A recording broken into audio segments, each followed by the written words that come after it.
Yes, it was. Mm-hmm. There's lots of obstacles to overcome to make when you're this ambitious and you can't give up until you've made it perfect. You know, it's a lot. We're very exhausted from it. It's a lot to throw down for yourself. I mean, everything. Every time one thing was accomplished, then there'd be something else like that would come along, and that it was just like even like regarding the mixing, like we thought we had the whole album mixed, and then we had to go and remix the whole album again. So it was kind of every little thing was just really hard and painful. And everyone involved was as ambitious. Our producer was as much of a workaholic, or more so, because he was like the director guy, and he's very anal about things like placements of mics, and that took up many extra weeks and months of just a production. Sonically and yeah, technically. And also just trying to make something that like expand beyond the boundaries that you've created for yourself, like as a musician. So we were like Melissa, like her bass playing is amazing on the album. Like it's totally gone way beyond like anything that was expected. We're trying to like expand our boundaries and like really. And that's always difficult to do. Like I was trying to play stuff that I'm not capable of playing on the album. And I was trying to sing in ways that, I'm not capable of singing. When I would sing like, I was just like, you guys just put up with this because I'm going to be ambitious here and go for the high note. And the more we tried, the better we got at it.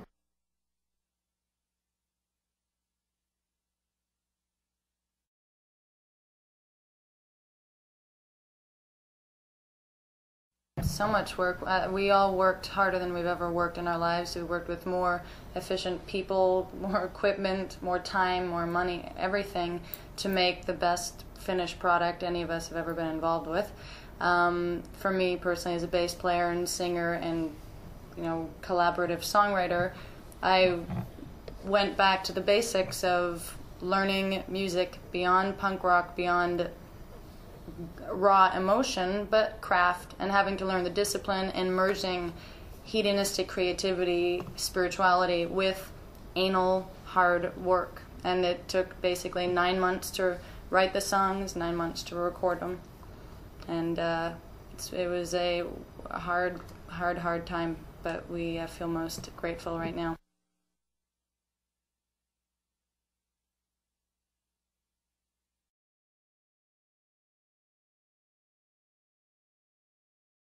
Well, no, we just knew what our influences were and what we wanted to achieve musically were great songs, great classic rock songs that were very original and culled from all sorts of musical history, from the most unique and impressionistic independent art bands to the most classic rock bands, but it all filtered through our systems, which means that you can't really hear much of, when I said, oh, let's do My Bloody Valentine, what you'll end up hearing just sounds like some rock riff. So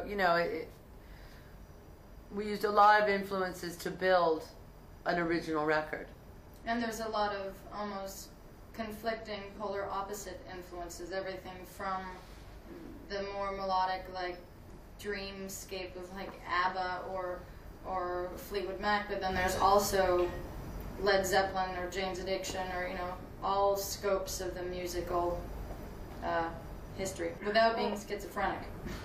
The important thing, it's still cohesive. It's cohesive. It has a theme running through it. Yeah. It's like always like any great classic record. Like if you put back when people owned turntables for CD players, you'd be able to put the record, like drop the needle in the beginning of every song, and it still sounds like that album and that band, and that's what makes a classic record. I mean, that's how you can tell a classic record. And I think that our record's kind of like that. I haven't heard it on a turntable yet.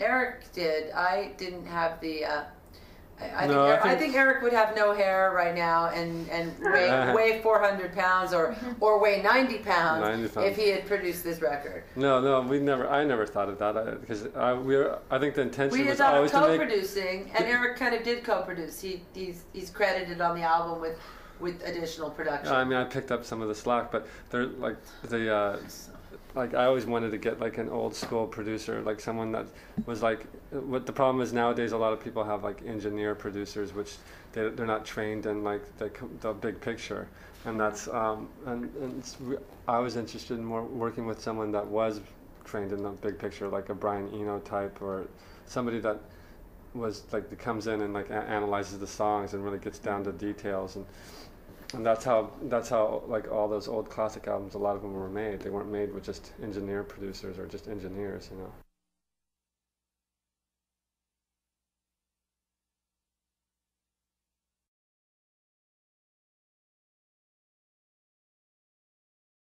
I picked Michael Beinhorn ultimately because Michael Beinhorn was ready for us and we were ready for Michael. Michael's never made the great record. He's made good records, but he hasn't made his great record. So I knew he would be hungry and passionate about this rather than already having been Daniel Lanois or Butch Vig and already been to the top of the mountain having made a great record.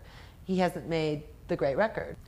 I wanted somebody who had equality to us, who was hungry and capable, and which we were, and who could meet us toe to toe. I didn't want somebody who'd already been there and had become a hack. I didn't want somebody who was hungry but incapable. I wanted somebody who had the experience but knew elegance and knew quality.